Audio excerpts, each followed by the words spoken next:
Hello बच्चों, कैसे हो? Welcome to my channel chemistry hub. और मैं हूँ केमिस्ट्री टीचर नीलम जैन। हम लोग इलेक्ट्रोलिसिस का चैप्टर पढ़ रहे हैं बेटे, और उसमें आज जो टॉपिक करेंगे इलेक्ट्रोकेमिकल सीरीज करेंगे। अब ये इलेक्ट्रोकेमिकल सीरीज है क्या बेटा? जब भी इलेक्ट्रोलिसिस होती है, जैसे हमने कोई सोल्यूशन, पहले इलेक्ट्रोलाइट डालना पड़ेगा उसके अंदर।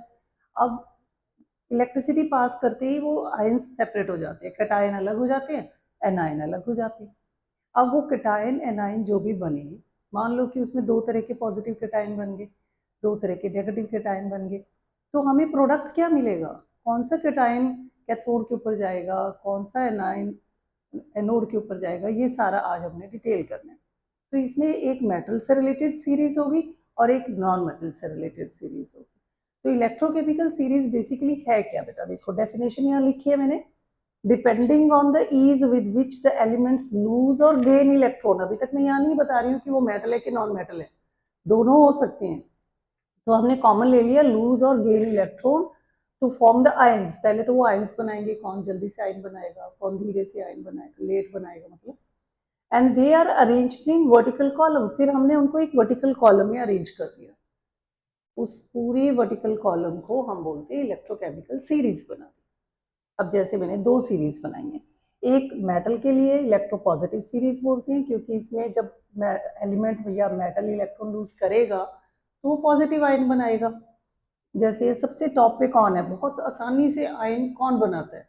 Potassium, calcium, then sodium, magnesium, aluminium, zinc, iron, lead. एक नॉन मेटल बीच में है, हाइड्रोजन, तुम्हें याद रखनी पड़ेगी।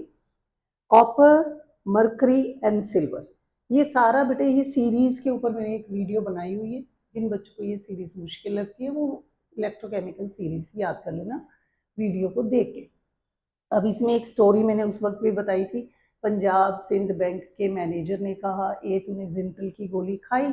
वो कहता हाँ, ये तो मैं खानी भूल गया। अब जो ये बोल रहे हैं वो कौन है? चीफ मिनिस्टर है, शेड्यूल कास्ट है, ग्रेजुएट पास है।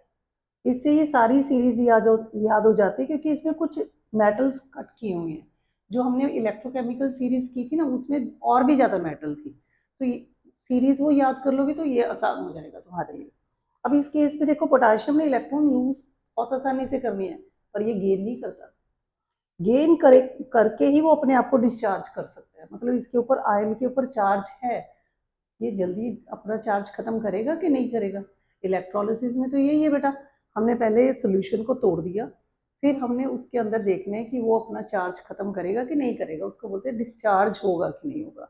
तो जो नीचे होते हैं ना मेटल्स, अनरिएक्टिव मेटल्स होते हैं, एक तरह से ये समझो, जो ये मेटल है जल्दी से अपने चार्ज को खत्म कर देंगे, मतलब ये फटाफट इलेक्ट्रॉन गेन कर लेंगे।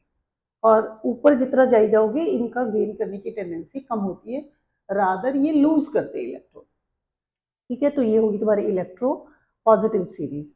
इधर आ जाओ इलेक्ट्रो नेगेटिव सीरीज में। नॉन मेटल्स ले लिए हमने। अब नॉन मेटल का एक एटम भी हो सकता है, जैसे फ्लोरीन, क्लोरीन, एक एक का ही है ये तो एटम का बना हुआ।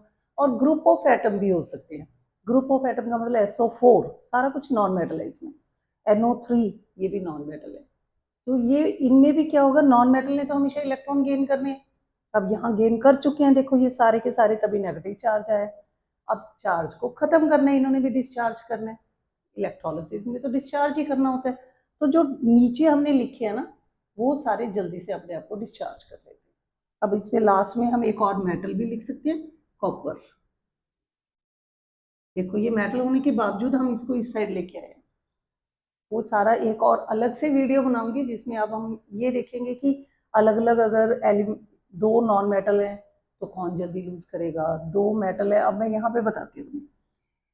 एक मैं तुम्हें ये एग्जांपल दे दूं कि K पॉजिटिव है, दूसरा Cu2 पॉजिटिव है। दोनों में से जल्दी से कैथोड की तरफ कौन जाके इलेक्ट्रॉन गेन करेगा? तो फिर तुमने ये सीरीज को सोचना है। कॉपर देखो नीचे आ रहा है और पोटेशियम तो बहुत ऊपर है। तुम कहोगे कॉपर फटाफट जाएगा नीचे और दो इलेक्ट्रॉन गेन करके कॉपर मेटल में चेंज हो जाएगा, ये प्योर मेटल बन जाएगी।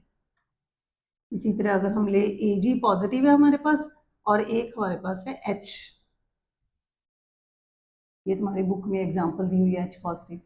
दोनों में से जल्दी से डिस्चार्ज कौन होगा, मतलब अपने चार्ज को खत्म कौन करेगा?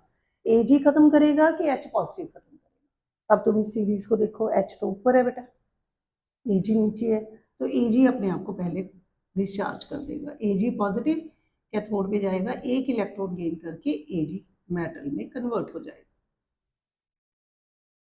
ठीक है, तो ये मेटल की रिएक्शंस कैसे लिखनी है वो भी नेक्स्ट वीडियो में मैं तुम लोग को समझाऊंगी। ये तो मैंने पॉजिटिव मेटल के लिए बता दी। अब नॉन मेटल में भी ऐसे ही होगा कि अगर तुम्हारे पास दो नॉन मेटल बाहर निकल रहे हैं इलेक्ट्रोलिसिस के अंदर, तो फिर कौन पहले जाएगा एनोड के ऊपर? नॉन मेटल ने जाना है बेटे एनोड पे, और मेटल्स ने जाना है हमेशा कैथोड के ऊपर। अब हम एनोड वाली एग्जांपल ले लेते हैं। एनोड में अगर मैं कहूँ मेरे पास एक OH है